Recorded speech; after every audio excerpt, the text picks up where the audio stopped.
Hi friends, స్టోరీలోకి వెళ్ళే ముందు ఈ స్టోరీ కనుక మీకు నచ్చితే లైక్ చేయండి, కామెంట్ చేయండి, షేర్ చేయండి, సబ్స్క్రైబ్ చేసుకోవడం మాత్రం మర్చిపోకండి. పంతమే ప్రాణాయమే పార్ట్ 5.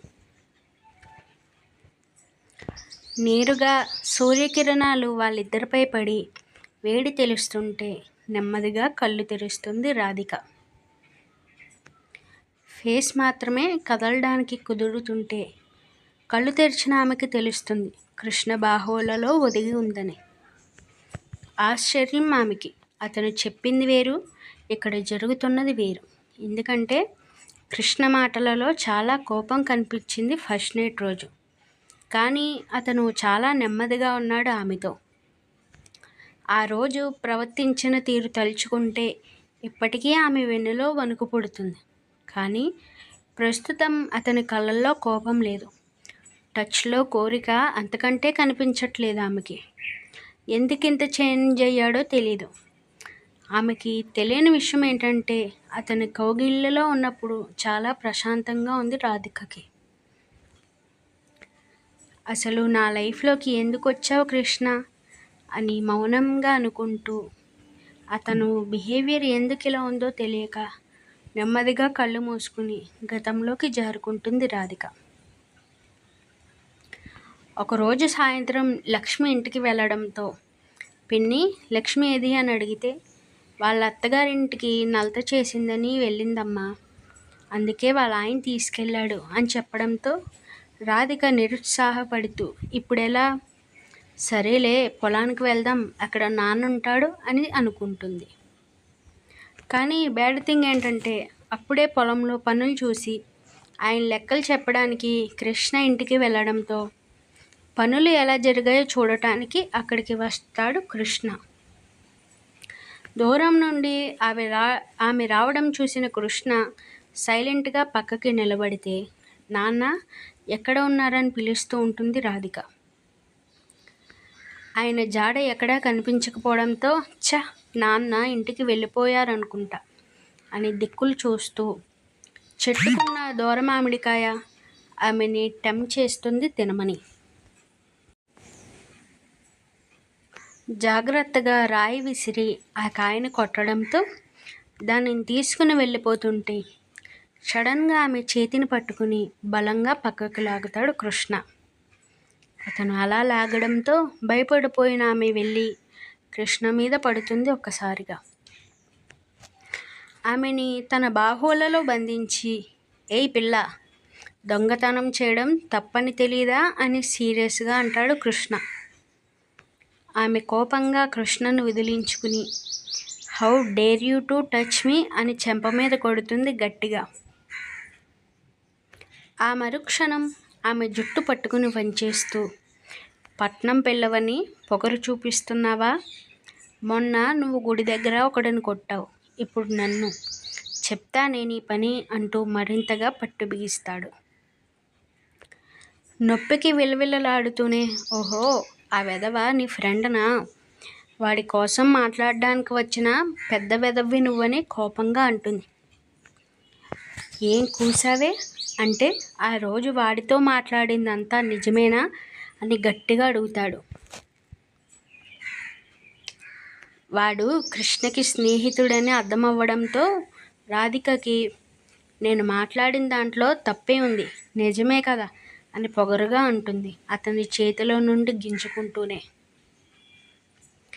కృష్ణకి ఆమె అలా అనడంతో శ్రీను చెప్పిన మాటలు నిజమనిపించి ఎక్కడ లేని కోపం పుట్టుకొస్తుంటే తన జుట్టును వదిలేసి నడుమును గట్టిగా పట్టుకుని, అయితే పద, నా మగతనం ఏంటో చూపిస్తా ఇప్పుడే అని అక్కడున్న షెడ్ దగ్గరికి లాక్కెళ్తూ ఉంటాడు బలవంతంగా. ఆమెకి మొత్తం అయోమయంగా ఉండటంతో రాధికకి తేరుకునే టైం ఇవ్వకుండా ఆమెను వెనక్కి నెట్టేస్తాడు. అతని ప్రవర్తనతో ఆమె భయంగా కన్నీళ్లు కారుస్తూ, నా దగ్గరకు రాకు, వస్తే చంపేస్తానంటూ వెనక్కి పాకుతూ ఉంటుంది.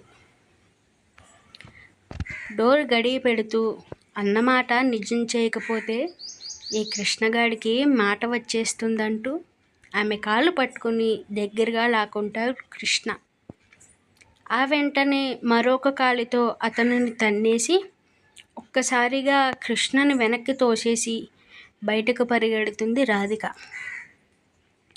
అక్కడ మొదలుపెట్టిన పరుగు ఇంటికి వచ్చేంతవరకు ఆగకపోవడంతో ఫాస్ట్గా తన రూమ్కి వెళ్ళిపోయి బెడ్పై వాలిపోతుంది రాధిక. పట్టీల చప్పుడు విని కాంతం గారు రూమ్కి వచ్చి ఏంటే ఏం తినవా అనడంతో తలపోటుగా ఉందమ్మా, నిద్రపోతాను అని కష్టంగా అంటుంది రాధిక. ఆవిడ తలుపు దగ్గరికి వేసి వెళ్ళిపోతే అప్పటి వరకు ఆపిన ఏడుపు వెక్కిలిగా బయటకు తన్నుకొస్తూ కృష్ణ తన జీవితం నాశనం చేసేవాడని ఊహకే ఒళ్ళంతా వణుకు పుట్టిస్తుంటే జ్వరం తెచ్చుకుని బెడ్పై ముడుక్కుంటుంది రాధిక. కూతురు ఎంతసేపైనా బయటికి రాకపోవడంతో కాంతం గారు లోపలికి వచ్చి ఆమెను లేపుతూ ఉంటారు. ఎంతకీ లేవకపోగా తన శరీరం భయంకరంగా కాలిపోతుంటే కాంతం గారు భయంగా ఏవండి అని అరుస్తారు తన భర్తని. భార్య అరుపుకి లోపలికి రావడంతో ఆమె విపరీతమైన జ్వరంతో స్పృహ తప్పితే మూర్తిగారు తన కూతుర్ని చూసి హాస్పిటల్కి తీసుకెళ్ళాలి కాంతం అని టెన్షన్తో అంటారు. కాంతం గారు ఎలా తీసుకెళ్తారండి, పిల్ల ఒళ్ళు కాలిపోతోంది, హాస్పిటల్కి రాగలదా, మీరే డాక్టర్కి ఫోన్ చేయండి అని టెన్షన్గా అనడంతో సరే కాంతం అని ఆయన ఫోన్ నుండి కాల్ చేసి త్వరగా రండి డాక్టర్ అని అంటారు. కాసేపటికి డాక్టర్ వచ్చి ఆమెను చెక్ చేసి ఫీవర్ చాలా ఎక్కువగా ఉంది, ఇంజెక్షన్ వేస్తాను, జాగ్రత్తగా చూసుకోండి మూర్తిగారు, అలాగే ఈ మందులు కూడా టైం టు టైం వేయండి అని ఇన్స్ట్రక్షన్ ఇచ్చి అతను ఫీజు తీసుకుని వెళ్ళిపోతాడు. మూర్తిగారు మందులు తేవడానికి వెళ్తే కాంతం గారు రాధిక దగ్గర కూర్చుంటారు, నుదుటిపై తడిగుడ్డ వేస్తూ. ఇంజెక్షన్ వల్ల కాసేపటికి తన శరీరం వేడి తగ్గి నెమ్మదిగా కళ్ళు తెరుస్తుంది రాధిక. కాంతం గారు ఆమెను చూసి కంగారుగా ఏమైందమ్మా, ఇందాక బాగానే ఉన్నావుగా, సడన్గా ఈ జ్వరం ఏంటని లాలనగా అడుగుతారు. రాధికకి జరిగినది మళ్ళీ మళ్ళీ గుర్తొస్తుంటే భయంతో కళ్ళు మూతలు పడుతూ ఏమో అమ్మా, నీరసంగా ఉంది, పడుకుంటానని కళ్ళు మూస్తుంది తల్లిని గట్టిగా పట్టుకుంటూ. మూర్తిగారు మందులు తెచ్చి రాధికని బలవంతంగా లేపాక మందులు వేస్తుంటే ఆయనను చూసి ఏడుపు తన్నుకొస్తుంటే తన కన్నీళ్లు బయటకు వచ్చేస్తాయి ఆపుకోలేక. మూర్తిగారు కంగారుగా కూతురు కన్నీళ్ళని చూసి ఏమైంది రాధికమ్మ అని అడగడంతో ఒక్కసారిగా ఆయనను పట్టుకుని ఏడ్చేస్తుంది రాధిక. తన తండ్రి తనతో ఎక్కువ మాట్లాడకపోయినా ఎప్పుడూ లోటు లేకుండా చూసుకున్నారు. ఎప్పుడు కూడా ఆయనంత ఆప్యాయంగా అడగడంతో నోటి వరకు వచ్చిన విషయాన్ని ఆపిస్తూ నిజం చెప్పలేక తలపోటుగా ఉంది అని అమాయకంగా చెప్తుంది. తగ్గిపోతుంది తల్లి, ఏమేవ్ మన అమ్మాయికి దిష్టి తీయి, ఎవరో కళ్ళు పడ్డాయి అంటూ కూతురికి మందులు వేశాక ఆమెను పడుకోబెట్టి తల మీద నెమ్మదిగా మసాజ్ చేస్తుంటే ఆ క్షణం తన బాధనంతా మర్చిపోయి హాయిగా నిద్రపోతుంది తండ్రి ఒడిలో తల పెట్టుకుని. ఆ మర్నాడు మూర్తిగారు పొలంలో కృష్ణబాబు, ఈ పుస్తకం అమ్మగారికి ఇచ్చేస్తారా, దీని లెక్కలు రేపు చెప్తాను బాబు, త్వరగా ఇంటికి వెళ్ళాలని కంగారుగా అంటారు. అదేంటి మూర్తి, మధ్యాహ్నం వస్తావు కదా, అప్పుడు ఇచ్చేయంటే లేదు బాబు, మా అమ్మాయికి జ్వరంగా ఉంది, హాస్పిటల్కి తీసుకెళ్ళాలి అని చెప్తారు. కృష్ణ ఆలోచిస్తూ నిన్న సాయంత్రం వచ్చిందా జ్వరం అని అడుగుతాడు అనుమానంగా. అవును బాబు, నిన్ననే వచ్చింది, రోడ్డుపై దిష్టి నిమ్మకాయ తొక్కింది అనుకుంటా, ఈ పుస్తకం ఇచ్చేయండి బాబు అని తన సైకిల్పై ఇంటికి పయనమవుతారు. సరే మూర్తి, నువ్వు వెళ్ళు, నేను ఇచ్చేస్తా అని కృష్ణ ఆ పుస్తకం తీసుకుని ఏదో ఆలోచిస్తూ తన ఇంటికి వెళ్ళిపోతాడు.